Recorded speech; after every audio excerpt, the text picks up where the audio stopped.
Hey guys, welcome back to another edition of Book Review Thursdays, where I review books that I have read and lose the covers. Okay, I actually didn't lose a cover to this book. I ruined it during a recent trip that I had, and now I'm suffering because this is my signed first print, first edition of Marie Lu's The Rose Society. Let us take a moment of silence to mourn the loss of the cover. Okay, let's have enough of that. Actually, if anyone out there has an extra cover that's in excellent condition that they would love to spare, please hit me up because I don't know what to do. I have a naked book. I actually have two naked books, and it's driving me crazy, you guys. Okay, but enough of that. Onto the book. So, as you just saw, this is a review of Marie Lu's The Rose Society. This is the second book in the Young Elites series. The series is actually coming to an end very soon. If I'm not wrong, it's either October or November. I already forgot. I think it's November. But I believe that book is called Midnight Star. It is the final book. It is the conclusion to this journey with Adelina.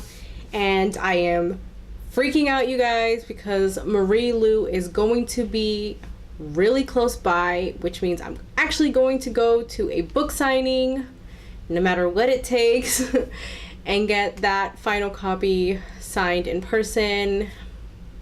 Yes! Because normally what I have to do to get signed copies is like go through the list of the closest bookstores that she's going to be visiting and giving them a call and paying for a copy. And the second part is that it's just signed. It's not like personalized or anything, and I would love to have at least one book in the series personalized. Alright, let us get into the book. So, Rose Society. I'm going to have to say that I give this book, I'm going to go ahead and just start off with the rating. I'm going to go ahead and give this book 4 stars. Yes, 4 stars sounds reasonable. I really liked this second book in the series. As you guys may or may not remember, after I read The Young Elites, I was kind of feeling iffy about continuing the series, and then I read a couple of excerpts that Marie Lu put out herself, you know, like teasing us what was coming, and I really liked that, and so I was like, I'm gonna go ahead and read the second book in the series. And I ate this up during a recent trip that I had, the trip that claimed the life of my poor book cover. And I read it like that. Like, in a matter of days, I had read the entire thing. And overall, I was really satisfied.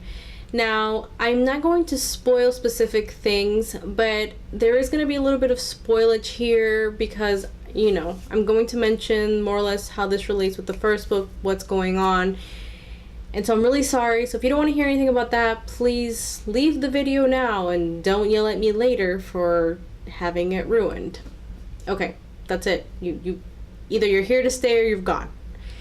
So, as we know from the first book in the series, Adelina has had a really bad life.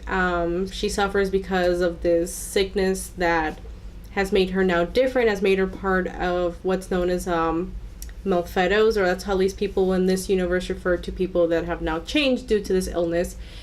But she also I don't know what I was trying to say there. She also happens to be one of the special Malfetos that has gotten an ability from the sickness. And so she's also known as a young elite. So it's a weird combination because Malfetos are hated, but if you have an ability, they're sort of loved. So it's like people love you and they hate you, but they love to hate you and they hate to love you. And it's very confusing in that aspect. And Adelina's power is crazy powerful. She has a crazy powerful power. Alrighty then, I'm a college student. But yeah, she's got a really, really strong power. Not everyone has like super cool powers. Some people do have some kind of lame-ish powers. But the problem is that because Adelina suffered so much abuse, sadly at the hands of her own father, you could tell she's seriously psychologically damaged, even in the first book. And by the time this book comes along, she is just descending into darkness rather quickly. And Marie Lu herself said that this was her attempt at writing a story similar to Anakin turning into Darth Vader, how someone relatively good goes bad. And so you can see it in this book. Adelina's just becoming darker, and I really like that. I like watching her descend into madness. We also get to see more of her sister, who turns out is also a Malfedo with an ability. This is something that was mentioned in the first book, so if you read it, it's not spoiled for you. If you hadn't and you decided to say, I'm sorry, I warned you, there would be some spoilage. So we get to see the two sisters working together, but they're very much so like two sides of a coin. And it's sad because you can tell that Adelina still has all these hang-ups about the fact that her sister was treated better as they were growing up, and even after the sickness, she still looks normal on the outside, despite having now an ability. This book mainly deals with Adelina kind of forming her own group of young elites, and Rose Society refers to the name that she decides to give her group of young elites. I'm not going to go past that because then I will be spoiling way too much, and I think that if you're just reading it, you should get a chance to discover more on your own. Now, I do see a vast improvement in Marie Lu's writing, with this being her second novel in the series, but overall her fifth novel, because we do have to take into account the Legend series. The writing has improved a lot, but there's still a few things about the way that she writes that kind of like irk me a little bit, but I know that it's getting better, and it's only going to get better with more experience that she gets over time.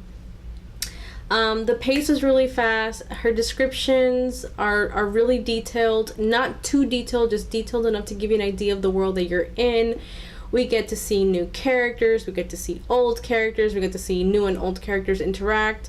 So the story is moving along really well. Like, I'm really enjoying it, and it left off at a point where it's like, I need to know what's gonna happen now. Like, there's just no way that I could just stop reading the series now without knowing what's gonna happen. So if you're definitely into like the fantasy genre, if you like drama, if you like a little bit of darkness, then I definitely recommend this series. If you're looking for that typical like triangle romance nonsense, you're really not gonna find it here. I'm not gonna say that you're not gonna find it not at all, but it's not something that is like a super important theme in the book like other books. It's somewhat mentioned, but it's not the main pushing factor for the characters. It's something that's kind of just thrown in there that you know it's going on. It's in the background and occasionally pops its head out, but it's not really what's driving the story, which I'm really grateful for, because with these books it got to the point where I was really tired of romantic triangles being the focus of like the main character's every other thought. It was really annoying. I'm glad that authors are understanding that yes, you can write a story without giving the main character a conflict of who to decide in the end. Like, it's not important. It's not what readers need to be focusing on the entire time. It's got good action. It's got good like twist moments where you're like, oh.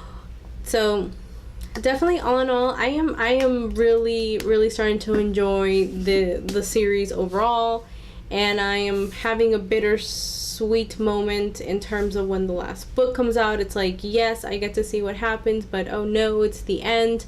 What will I read? I don't know how I have the nerve to say that, because I have like a zillion to be read books sitting on my shelf just begging for me to read them. So there you have it, guys. That is my review. I hope it wasn't too much spoiler. I hope it was helpful enough. Definitely recommend this book series. Like I said, if you're into the fantasy genre. I had a friend that I recommended the series to, started reading it. They say that it reminds them a lot of Assassin's Creed. I never actually played Assassin's Creed. I only watched someone else play it, so I don't think so, but maybe. It's probably because it has a lot of like Italian-ness to it. This series, the world that it's built in is very Italian-y. Alright, I'm gonna stop rambling now because I was supposed to be saying goodbye and I just kept going on.